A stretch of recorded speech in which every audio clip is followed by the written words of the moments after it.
অনেকেই আছেন একই ডিভাইসে দীর্ঘদিন ধরে ফেসবুক ব্যবহার করার কারণে হয়তোবা ভুলে গিয়েছেন যে ফেসবুকের আইডি কি এবং পাসওয়ার্ড কি। আর এটা যদি আপনি ভুলে গিয়ে থাকেন তাহলে এইটা কিন্তু আপনার জন্য অনেক বড় একটা প্রবলেম।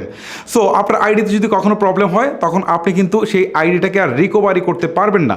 দীর্ঘদিন ধরে যে আইডিতে আপনি এত চ্যাট করেছেন, এত ছবি জমা রেখেছেন, সেটা কিন্তু আপনি চিরতরে হারিয়ে ফেলবেন। জাস্ট আপনি আপনার ফোনের সেটিংস থেকে কিন্তু আপনি দেখে নিতে পারেন যে আপনার আইডি এবং পাসওয়ার্ড কি। এই জন্য আপনি আপনার ফোনের সেটিংসে চলে যাবেন। সেটিংসে আসার পর এখান থেকে স্ক্রল করে নিচের দিকে আসলে দেখতে পারবেন প্রাইভেসি নামে একটা অপশন রয়েছে। জাস্ট এই প্রাইভেসিতে আপনি একটা ক্লিক করবেন। ক্লিক করার পর এখান থেকে আপনি দেখতে পারবেন একটা অপশন রয়েছে, সেটা হচ্ছে অটোফিল সার্ভিস ফ্রম গুগল। ঠিক আছে, অটোফিল সার্ভিস ফ্রম গুগল, এইখানে একটা ক্লিক করবেন। ক্লিক করার পর এখান থেকে পাসওয়ার্ড নামে একটা অপশন নিচের দিকে রয়েছে, এইখানে একটা ক্লিক করে দিবেন। ক্লিক করার পর আপনার যতগুলো আইডি লগ ইন করা রয়েছে সবগুলো কিন্তু এখান থেকে শো করবে। সো আপনি ফেসবুকের উপরে ক্লিক করবেন।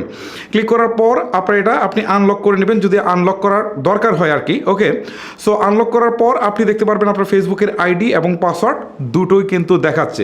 ওকে, এখন পাসওয়ার্ডটা কিন্তু ডট ডট রয়েছে, এই পাশে চোখের মতো যে আইকনটা রয়েছে এইটার উপরে ক্লিক দিলে কিন্তু আপনি আপনার পাসওয়ার্ডটুকু দেখতে পারবেন। ওকে, আর যখন আপনি পাসওয়ার্ডটা দেখবেন তখন সেটাকে সাথে সাথে আপনার আইডি এবং পাসওয়ার্ডটা নোট করে ফেলবেন। নোট করার পর এখান থেকে ডিলিট বাটনে প্রেস করে এটাকে আপনি ডিলিট করে দিবেন।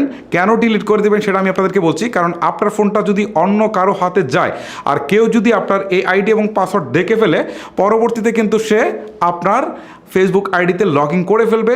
বাট আপনি মনে করবেন যে আপনার আইডি হ্যাক হয়ে গেছে, বাট হ্যাক হয় নাই, বাট লুকিয়ে লুকিয়ে অন্য কেউ হয়তো চালাবে, আপনি হয়তো বা বুঝতেও পারবেন না। এই জন্য আপনাদেরকে বলছি যে এই যে এখানে ডিলিট বাটনে একটা ক্লিক করবেন, আবার ডিলিট আসবে, ডিলিটে ক্লিক করে দিলে আপনার কিন্তু এখান থেকে ফেসবুকের আইডিটা চলে যাবে, বাট আপনার অ্যাপসটা কিন্তু লগ আউট হচ্ছে না। সো আপনার এই আইডিটা জেনে রাখলে আপনার হয়তো ইন ফিউচারে অনেক বেশি কাজে লাগবে। সো গাইজ, এই হচ্ছে মূলত ভিডিও। যদি আপনার কাছে ভিডিওটি ভালো লেগে থাকে তাহলে অবশ্যই একটি লাইক করবেন। আজকের মতো আমি হিমেল এখানে বিদায় নিচ্ছি। সবাই ভালো থাকবেন, সুস্থ থাকবেন। আল্লাহ হাফেজ।